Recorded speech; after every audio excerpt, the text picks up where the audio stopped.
کرنا ہوگا. یقیناً منکرین اسلام، ملحدین دنیا، اللہ اکبر، اس کے لیے ہمیں تکلیف پہنچانے کی کوشش کریں گے، دھمکیاں دینے کی کوشش کریں گے، مصیبتیں ڈالنے کی کوشش کریں گے، لیکن ہمیں سیدنا بلال حبشی کی سنت پر عمل کرنا ہوگا. ہمیں حضرت سیدنا مصعب ابن عمیر کی سنت پر عمل کرنا ہوگا. درود شریف پڑھ لیں آپ. اللہم صلی علی سیدنا و مولانا محمد معدن الجود والکرم و آلہ و صحبہ و بارک وسلم. صلاۃ و سلام علیک یا رسول اللہ. کس طریقے سے منکرین اسلام نے، لوگ آج سمجھ رہے ہیں کہ ارتداد کی تحریکات چل رہی ہے، اسلام بیزاری کی تحریکات چل رہی ہے، دنیا میں مسلمانوں کا ایمان چھیننے کی تحریکات چل رہی ہے. نہیں نہیں، جس دن سے اسلام اس زمین پر آیا ہے، جس دن سے پیغمبر اسلام صلی اللہ علیہ وآلہ وسلم نے جو ہے وہ ایمان کی شمع کو جو ہے وہ فاران کی چوٹی سے روشن فرمایا ہے، اس دن سے لے کر آج تک کے ایمان والوں کا ایمان چھیننے کی کوشش کی گئی. ہاں، یہاں تو تھوڑی سی مشکل آتی ہے تو آدمی لرز جاتا ہے، تھوڑی سی تکلیف آتی ہے تو آدمی دین چھوڑ کر کے جانے کی باتیں کرتا ہے. اللہ اکبر. میرے آقا علیہ الصلوۃ والتسلیم کے دیوانوں، آئیے اب تھوڑا ہم تاریخ کے ماضی کے اوراب کو الٹتے ہیں اور ماضی کے جھروکے میں جھانک کر کے دیکھتے ہیں کہ ایمان چھیننے کی کوشش آج ہی نہیں کی جا رہی ہے بلکہ اس سے پہلے بھی کی گئی. لیکن ان مسلمانوں نے کیا کردار ادا کیا؟ آج تو نرم گدے نہیں چھوٹتے، آج تو کھانا پینا ہی سب کچھ بن چکا ہے. بڑی معذرت کے ساتھ جشن 100 سالہ میں آنے والوں، اگر سونا اور کھانا ہی سب کچھ ہے تو پھر کتوں میں اور ہم میں فرق کیا ہے؟ میرے آقا صلی اللہ علیہ وآلہ وسلم کے دیوانوں، آئیے ذرا غور کریں. اللہ اکبر. یاد کیجئے، بالخصوص جوانوں سے میری گزارش ہے، توجہ سے سنیں. جو باپ بن چکے ان سے بھی، اور جو باپ بننے والے ان سے بھی، جو مائیں بن چکی ان سے بھی، اور جو مائیں بننے والی ان سے بھی، ہمیں اپنے بچوں کا ایمان کیسے بچانا ہے، ہمیں خود کا ایمان کیسے بچانا ہے. اس لیے کہ قرآن کہتا ہے یا ایھا الذین آمنوا قوا انفسکم واہلیکم نارا وقودھا الناس والحجارہ. اے ایمان والو، اپنے آپ کو اور اپنی اولاد کو جہنم کی آگ سے بچاؤ. یاد رکھنا، کوئی کافر جہنم سے بچ نہ سکے گا، کوئی کافر جہنم سے بچ نہ سکے گا. کافروں کے لیے دائمی عذاب ہے، کافروں کے لیے نہ ختم ہونے والا عذاب ہے، کافروں کے لیے ہمیشگی کا عذاب ہے. جہنم کے دہکتے ہوئے شعلے ان کا انتظار کر رہے ہیں. اللہ اکبر. اپنے آپ کو بھی بچاؤ جہنم کی آگ سے اور اپنی اولاد کو بھی بچاؤ جہنم کی آگ سے. دوسرے مقام پر قرآن کہتا ہے یا ایھا الذین آمنوا اتقوا اللہ حق تقاتہ ولا تموتن الا وانتم مسلمون. اے ایمان والو، اللہ سے ڈرو اور ایسے ڈرو جیسا ڈرنے کا حق ہے، اور تم نہ مرنا مگر اس حالت میں کہ تم مسلمان ہو. یعنی خاتمہ ایمان پر ہونا چاہیے. یہ نہیں کہ دولت کی چمک دمک پر ایمان کا سودا کر لیا، یہ نہیں کہ رشتوں کی چمک دمک پر ایمان کا سودا کر لیا، یہ نہیں کہ فلموں کی دہلیز پر ایمان کا سودا کر لیا، یہ نہیں کہ گانے اور غزلوں کی دہلیز پر ایمان کا سودا کر لیا، یہ نہیں کہ بیٹیوں کی شادی کی دہلیز پر ایمان کا سودا کر لیا. آؤ اپنے خوبصورت اور تابندہ ماضی کا جائزہ لیتے ہیں. اس لیے کہ یہ درسگاہ کی محفل ہے، اس لیے تھوڑا سا ہم اوراق الٹتے ہیں اور دیکھتے ہیں جس وقت ایمان والوں نے ایمان لایا تو اس وقت ان کا ایمان چھیننے کے لیے کیا نہیں کیا گیا. اللہ اکبر. صاحب اقتدار نے ہمیشہ اپنے اقتدار کی کرسی کو بچانے کے لیے اہل ایمان کا ایمان ہی چھیننے کی کوشش کی. اے میری قوم کے جوانوں، اس لیے کہ دنیا کو اور اقتدار کی کرسی پر بیٹھنے والوں کو تلوار والوں سے گھبراہٹ نہیں ہوتی، ہتھیار والوں سے گھبراہٹ نہیں ہوتی، بازو میں طاقت اور قوت والوں سے گھبراہٹ نہیں ہوتی. ان کو تو گھبراہٹ ایمان کی طاقت سے ہوتی ہے. وہ جانتے ہیں مومن اگر نہتا ہوگا پھر بھی وہ اپنے ایمان کی دولت کی بنیاد پر، ایمان کی طاقت کی بنیاد پر پوری دنیا کو روندنے کچلنے اور فتح کرنے کا ملکہ رکھتا ہے. اس لیے کہ ایمان کی قوت وہ ہے جو ہر پست کو بالا کر دیتی ہے. اگر جو ایمان کی قوت پست کو بالا نہیں کرتی تو جرمنی کی خاک چھاننے والا قلندر لاہوری کبھی لاہور سے یہ نہ کہتا قوت عشق سے ہر پست کو بالا کر دے. دہر میں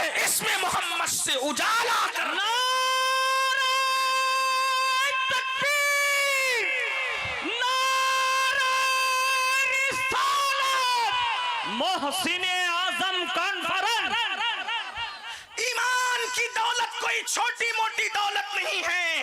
ایمان کی دولت کتنی طاقتور دولت ہے یہ عمر ابن خطاب سے پوچھو. جب فاروق اعظم اپنے دور خلافت میں حج کے لیے جا رہے تھے تو تہامہ کی وادی سے گزرتے ہوئے عمر ابن خطاب رو پڑے. لوگوں نبی کی وفا کے حوالے سے سوچو, آقا کی وفا کے حوالے سے سوچو, حضور کی وفاداری کی اہمیت پر غور کرو. تہامہ کی وادی سے گزرتے ہوئے فاروق اعظم 3 بر اعظموں کا بلا شرکت غیر حاکم امیر المومنین خلیفۃ المسلمین وہ عمر ابن خطاب جس کے خط کی بنیاد پر دریا جاری ہو جاتا ہے, وہ عمر ابن خطاب جس کے جملے کی بنیاد پر زمین تیل اگلتی ہوئی نظر آتی ہے, وہ عمر ابن خطاب جس کو دیکھ کر شیطان رستہ بدل دیتا ہے, وہ عمر ابن خطاب توریت میں جس کا ذکر ہے, انجیل میں جس کا ذکر ہے, قرآن میں جس کا ذکر ہے, قرآن کی 22 آیتیں جس کے مشورے کی تائید میں نازل ہوتی ہے, وہ فاروق اعظم جس کا دبدبہ قیصر و کسریٰ پر یوں تھا اگر ان کا گھوڑا بھی دک جاتا, کتابیوں کا گھوڑا بھی دکتا تو وہ گھوڑے کو کہتے تجھے عمر کا سایہ تو نظر نہیں آ گیا کہ تو بدکتا ہوا نظر آ رہا ہے. مجھے بتاؤ 1 مہینے کی مسافت تک جس کی ہیبت اور دبدبہ اللہ نے کافروں کے دل میں پیدا کیا تھا وہ عمر ابن خطاب. اپنی کامیابی کس کو سمجھتے تھے؟ ڈگری پر غرور کر کے دین کو حقارت کی نظر سے دیکھنے والوں, دولت پہ گھمنڈ کر کے دین کو حقارت کی نظر سے دیکھنے والوں, دین کی اہمیت کو سمجھو, مصطفیٰ کریم کی وفا کی اہمیت کو سمجھو. اللہ اکبر. بڑی معذرت کے ساتھ ہر ڈگری دلاؤ لیکن یہ ضرور کہتا ہوں کوئی ڈگری نہ بھی دلاؤ, رسول اللہ کی وفا کی ڈگری دلا دو تو تم نے اپنے بچوں کو سب کچھ بنا دیا. اس لیے کہ عشق سے بڑی کوئی منزل نہیں ہے, عشق سے بڑا کوئی مقام نہیں ہے. نبی کی وفا سے بڑھ کر, ایمان اور یقین سے بڑھ کر کے کوئی ڈگری ہو ہی نہیں سکتی. اللہ اکبر. تہامہ کی وادی سے گزرتے ہوئے فاروق اعظم رو رہے ہیں, آنکھ میں آنسو ہے. لوگوں نے کہا امیر المومنین رونے کا وقت نہیں, کیوں رو رہے ہیں؟ کہا یہی تہامہ کی چراگاہ تھی, یہی تہامہ کی چراگاہ تھی. عمر جب اپنی بکریوں کو اور اونٹوں کو چرانے آتا تھا میرے باپ خطاب نے ایک دن میرا امتحان لیتے ہوئے کہا عمر ان اونٹوں کو ایک قطار میں کھڑا کر دو. اللہ اکبر. اپنی فضیلت اور عظمت کے غرور اور گھمنڈ میں چکنا چور انسان اور رسول اللہ سے وفا اور دین کی اہمیت نہ سمجھنے والے انسان, دیکھ دنیا کے سب سے بڑے اس امت کے سیاستداں کی فکر دیکھ, دیکھ اس امت کے سب سے بڑے سیاستداں کا تخجل دیکھ, دیکھ اس امت کے سب سے بڑے سیاستداں کی زندگی کو دیکھ. کہتے ہیں میرے باپ خطاب نے کہا عمر ان اونٹوں کو ایک قطار میں کھڑا کر دو. کہتے ہیں میں نے ایک اونٹ لایا, میری عمر جو ہے ابھی جوانی کی دہلیز کو پہنچ چکی تھی, شباب کی وسعتوں کی طرف میں محو پرواز تھا. ایسے میں ایک اونٹ لا کر کھڑا کیا اور پھر دوسرا لانے گیا تو پہلا بھاگ گیا, اس کے بعد دوسرا کھڑا کیا اور تیسرا لانے گیا اور دوسرا بھاگ گیا, پہلے کو لانے گیا تو دونوں بھاگ گئے. میرے باپ نے میرے سینے پہ مکہ مار کے کہا او خطاب کے بیٹے تو 3 اونٹوں کو ایک قطار میں کھڑا نہیں کر سکتا, یہ تیری صلاحیت ہے. فاروق اعظم بتا رہے ہیں کہ جب تک نبی کی وفا کا دامن ہاتھ میں نہ آیا تھا صلاحیت یہ تھی کہ 3 اونٹوں کو ایک قطار میں کھڑا نہیں کر سکتا تھا. ان کی جوتیوں سے وفا کیا کرتی, 3 بر اعظم کو ایک قطار میں لا کے کھڑا کرنا.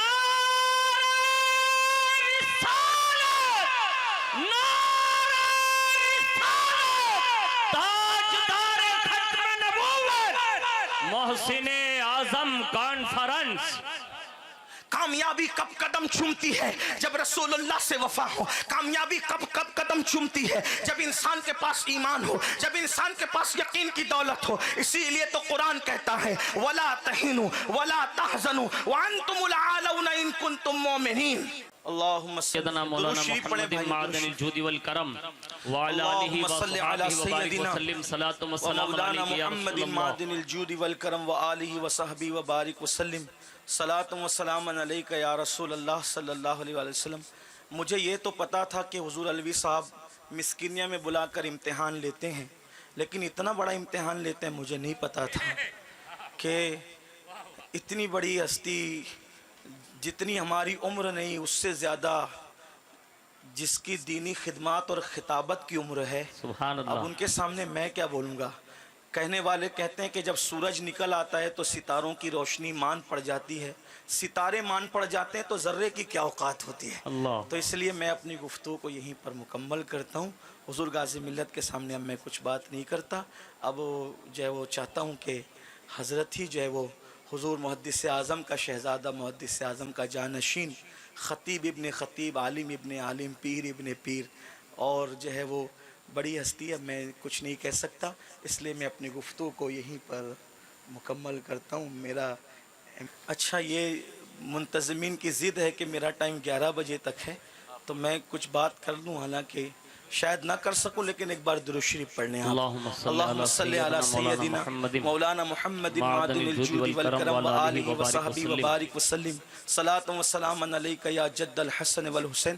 اختصار کے ساتھ بس اپنی گفتگو کو تمام کر لوں کہ فتنہ ارتداد سے اگر ہمیں مقابلہ کرنا ہے تو ہمیں چند چیزوں کی طرف توجہ کرنی پڑے گی. نمبر 1، لوگ ہمیں جاہل کر کے مرتد بنانا چاہتے ہیں، تو ہمیں پہلی چیز ہمیں علم اور ایجوکیشن کی طرف توجہ کرنی پڑے گی. اگر اپنے بچوں کو مستقبل میں ان کا ایمان، ان کے عقیدے کو محفوظ رکھنا ہے تو دنیاوی علوم کے ساتھ ان کو دینی علم اتنا دینا ضروری ہے کہ وہ اپنے ایمان کی حفاظت کر سکیں. ایک چھوٹی سی مثال میں آپ سے عرض کروں کہ اگر اپنے بچوں کو ہم نے علم دین سے آراستہ نہیں کیا تو دنیا کی کسی بھی منزل پر ہمارے بچوں کا ایمان چھینا جا سکتا ہے. جیسے مثال کے طور پر حدیث پیش کر کے ایمان چھین لیں گے، غلط تشریح کر کے، آیت پڑھ کے غلط تفسیر بیان کر کے ایمان چھین لیں گے. جیسے ایک چھوٹی سی بات آپ کے سامنے پیش کروں، آپ توجہ فرمائیں کہ ایک حدیث کثرت سے لوگ پڑھتے ہیں، ہمارا فریق مخالف اس کو بہت لے کر کے گھومتا رہتا ہے، اور حدیث اور قرآن کی غلط تشریح کرنا یہ ان کی عادت میں شامل ہے. جو نوزائیدہ جماعتیں 1857 کے بعد پیدا ہوئی ہیں انہوں نے ہمیشہ سے یہی کیا، حدیث کا متن صحیح پڑھیں گے، اس کی تشریح غلط کریں گے. علم نہ ہونے کی بنیاد پر ایمان کیسے جاتا ہے. دیکھیں ایک حدیث پڑھی جاتی ہے، اللہ کے رسول صلی اللہ علیہ وآلہ وسلم نے فرمایا میری قبر کو عیدگاہ نہ بنانا.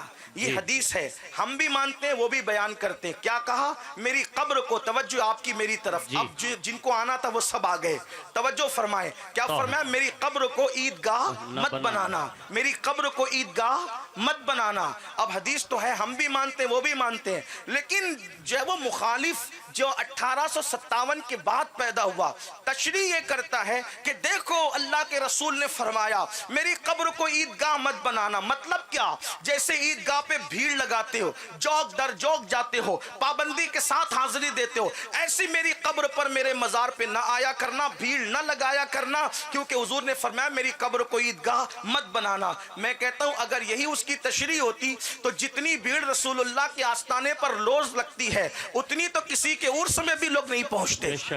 اللہ رب محمد صلی اللہ علیہ وسلم، نحن عباد محمد صلی اللہ علیہ وسلم، صلاۃ و سلام علیک یا رسول اللہ صلی اللہ علیہ وآلہ وسلم. تو عرض یہ کر رہا تھا کہ مخالف یہ کہتا ہے کہ جب حضور علیہ السلام نے یہ فرما دیا کہ میری قبر کو عیدگاہ نہ بناؤ تو پھر تم لوگ کیوں بھیڑ کرتے ہو؟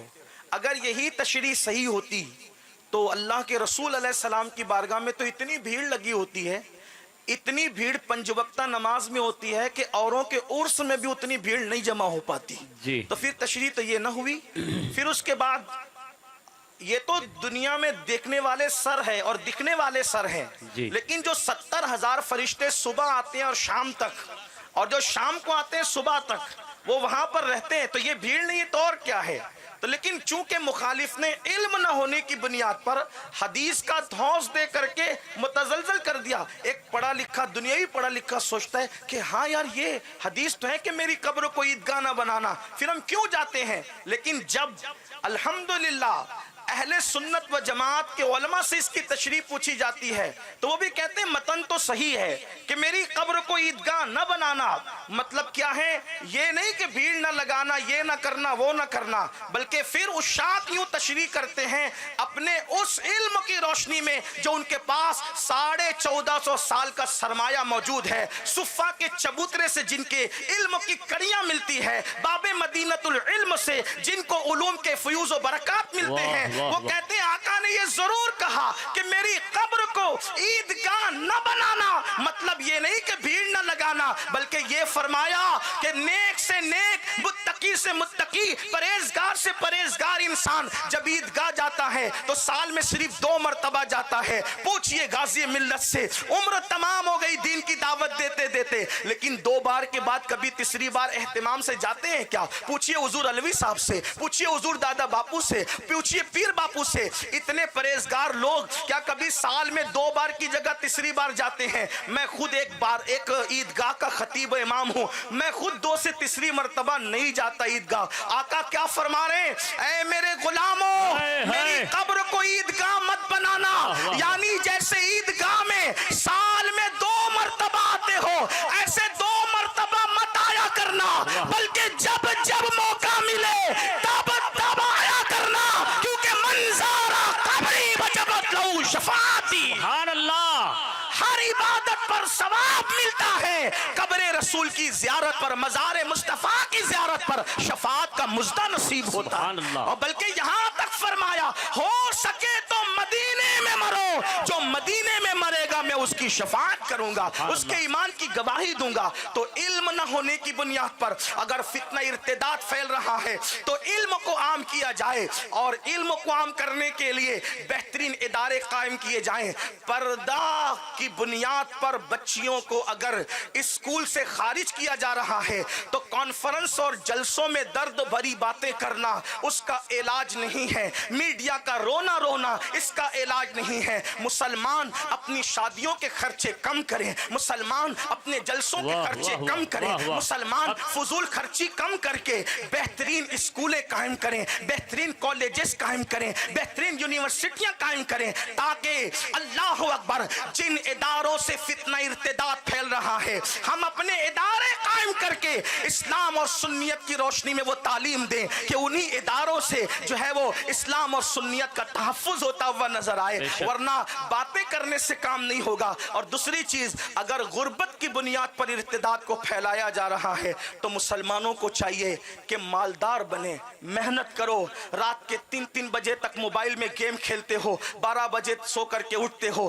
کب تجارت کرو گے, کب کیا کرو گے, کب آگے بڑھو گے؟ اس لیے مال پہ توجہ دو. کچھ لوگ یہ کہتے ہیں نہیں مولانا ہمارے نبی تو غریب تھے, ہمارے صحابہ تو غریب تھے, پیٹ پہ پتھر باندھتے تھے, ہم لوگ جو ہے وہ مالدار ہو کے کیا کریں گے؟ یہ تبلیغی جماعت کا فریب ہے کہ نبی غریب تھے. واللہ ہم اپنے نبی کو نہ کبھی غریب کہتے ہیں نہ مفلس مانتے ہیں, اس لیے کہ میں اس کو کیسے مفلس اور غریب تسلیم کر لوں جو پوری کائنات کو پال رہا ہے. میرا امام کہتا ہے آسماں خان, زمین خان, زمانہ مہمان, صاحب خانہ, لقب کس کا ہے تیرا تیرا.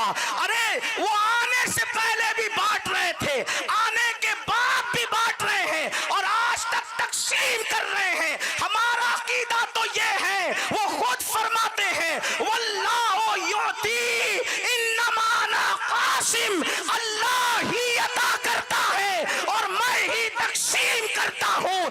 ہر دینے والا اپنی حیثیت کے مطابق دیتا ہے, میرے نبی دیتے ہیں تو دینے والا بنا دیتے ہیں. واہ کیا جود و کرم ہے, شہ بتہا تیرا نہیں سنتا ہی نہیں, مانگنے والا تیرا میرے کریم سے گر قطرہ کسی نے مانگا دریا بہا دیے ہیں, در بے بہا دیے ہیں. نہ ہمارے نبی مفلس تھے, نہ ہمارے صدیق مفلس تھے, نہ ہمارے عمر مفلس تھے, نہ ہمارے غوث مفلس تھے. ارے نادان,